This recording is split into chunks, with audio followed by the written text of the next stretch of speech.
हर हर महादेव। गणेश जी का विसर्जन। गणेश जी का विसर्जन कैसे किया जाए, इससे संबंधित कुछ बातें मैं आपको बताने जा रही हूँ और कुछ वास्तु टिप्स जो हैं जिनसे कि हमारी समस्याओं का समाधान होगा।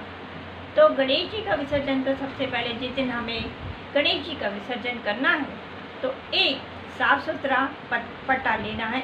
एक साफ़ सुथरे पट्टे को लाल कपड़ा बिछा देना है और लाल कपड़ा बिछाने के बाद में हमको गणपति जी को उसको उठा करके गणपति जी को वो पट्टे के ऊपर रख देना है। इसके बाद हमको आरती करना है। फिर उनको धूप, दीप, चावल, धूबा, पान, लड्डू ये सब उनको भोग लगाना है, चढ़ाना है। कपूर की भी आरती करनी है और आरती करने के बाद हमको उनको विसर्जन और क्षमा याचना करना है कि हमसे यदि कोई भूल हो गई हो तो वो हमें माफ़ करें और हमारे घर में सुख समृद्धि धन संपदा की दे करके जाएं। ऐसी मेरी गणेश जी से प्रार्थना है।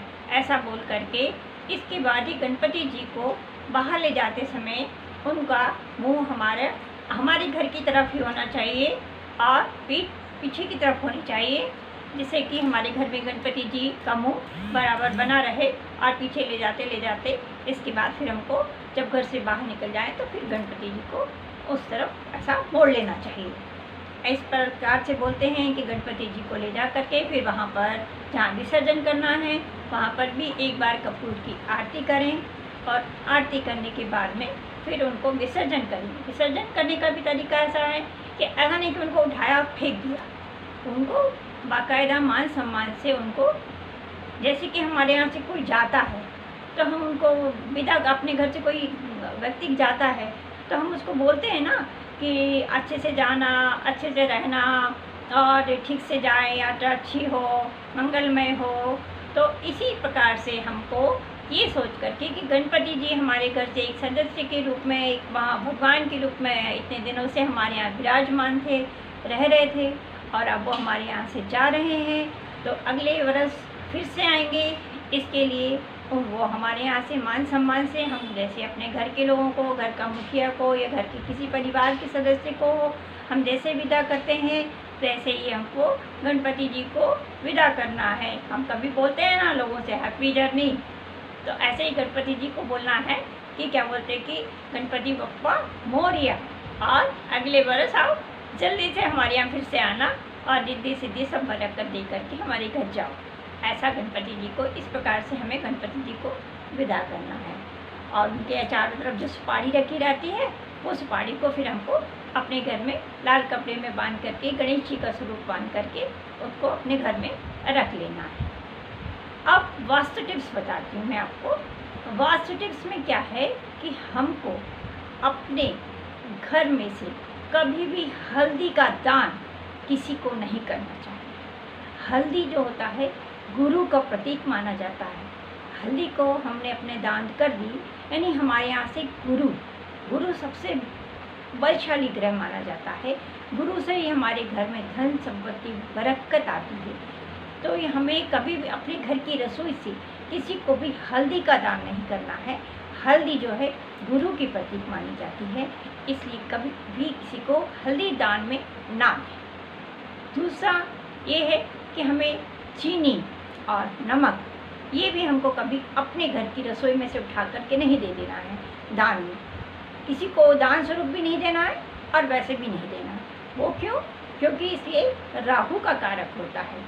यदि हमने दिया तो हमें राहु का दोष लगेगा, इसलिए हमें चीनी और नमक भी दान में नहीं देना चाहिए। यदि आपके पास अलग से कोई पैकेट बना हुआ रखा है वो आप दे सकते हैं, लेकिन दान में अपनी रसोई में से उठा करके नहीं देना है। और तीसरा ये है कि हमको कभी भी अपने घर से में जो सिक्के पड़े रहते हैं ना, तो इधर पड़े हैं उधर पड़े हैं, तो सिक्कों को इधर उधर बिखरा हुआ नहीं रहने देना चाहिए। सिक्कों को एक ही जगह इकट्ठे रखना चाहिए। नहीं तो लाते हैं, उठाते हैं, इधर रख दिया, चलो 4-5 सिक्के उधर रख दिए, उधर 2-3 सिक्के उधर रख दिए हैं, तो ऐसा नहीं करना चाहिए।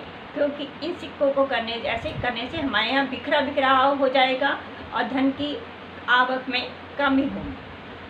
और चौथा क्या है, फिटकरी। फिटकरी का हमारे घर में स्वास्थ्य में, हमारे घर में रहने वाले लोगों के स्वास्थ्य से बहुत गहरा संबंध है।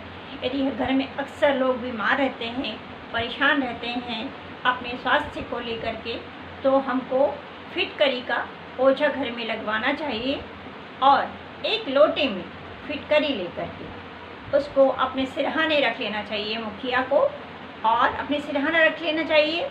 और सिरहाने रखने के बाद दूसरे दिन सुबह उसको पीपल की जड़ में डाल देना चाहिए। इससे घर का वास्तु दोष ठीक होता है। घर में यदि कोई अक्सर बीमार रहता हो तो वो ठीक होता है। और इसका ही वास्तु दोष लगता है हमको कि घर में हमने फिटकरी का पोछा लगा देंगे और फिटकरी को लोटे में डाल देंगे और दूसरे दिन हमने उसको पीपल के जल में डाल देंगे, तो इसका वास्तु दोष नष्ट होने लग जाता है। और दूसरा फिटकरी का क्या करना है हमको कि खिड़की पे, जहाँ खिड़की रहती हैं, टॉयलेट होता है, वहाँ पे हमें फिटकरी एक किसी बर्तन में रख देना है। और जब वो हमें लगने लगे कि समाप्त हो गई है तो दोबारा से उसको बदल के फिर से वो रख देना है।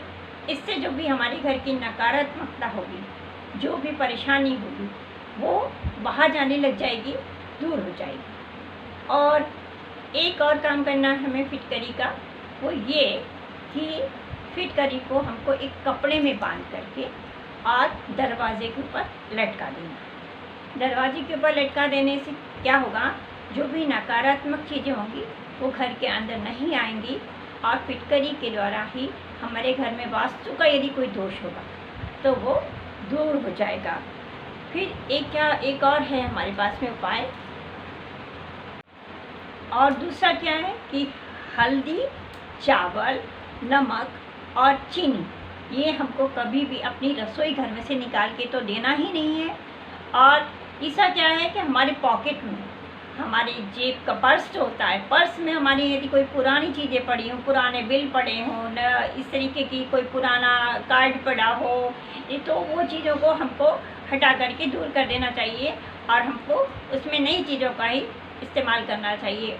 और छोटे नोट से शुरू करके बड़े नोटों को उसमें रखते जाना चाहिए, ऐसा पॉकेट में रखना चाहिए। तो हमारे घर में ये सब चीज़ें करने से वाद विवाद की स्थिति दूर होती है। अपना स्वास्थ्य यदि खराब रह रहा हो घर में तो स्वास्थ्य ठीक हो जाता है। तो ये सारे वास्तु के उपाय हैं, तो हमको इन वास्तु के उपायों को करना चाहिए। और इसके बाद हमको जो गणपति जी को हमको 9 तारीख को विसर्जन करना है तो वो तो विसर्जित हो ही जाएंगे। ऐसा लगता है हमको कि जैसे हमारे घर का कोई सदस्य चला गया है, कुछ दिनों तक तो हमें बहुत बुरा लगता है। इसलिए गणपति जी को विसर्जन करते हुए हमें उनसे क्षमा याचना करना है और उनको विसर्जन करते हुए ऐसा करना है कि गणपति बप्पा मोरिया, पोचा वर्षी लव करिया, जय श्री गणेशाय नमः, हर हर महादेव।